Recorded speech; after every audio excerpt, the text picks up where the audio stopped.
mga ka-Jessie at mga ka-iBags. Welcome back again to my mini vlog.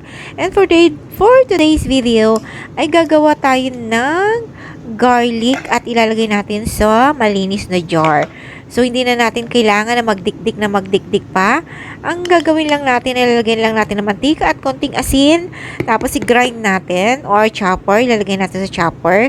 Then after that, ilalagay na natin sa bote na malinis. Tapos lalagay natin ng mantika or oil sa ibabaw para hindi siya masira.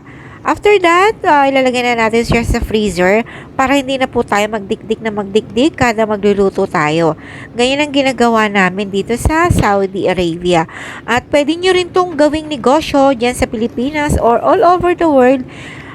Pwede nyo itong ibenta mga 100 pesos or 150. Depende yan sa laki ng bottle na paglalagyan nyo ng garlic. So, ayan. Sana nakatulong po at pwede nyo na itong gawin. Malay nyo, dito kayo yumaman. God bless and follow me for more. Mwah, mwah, chup, chup.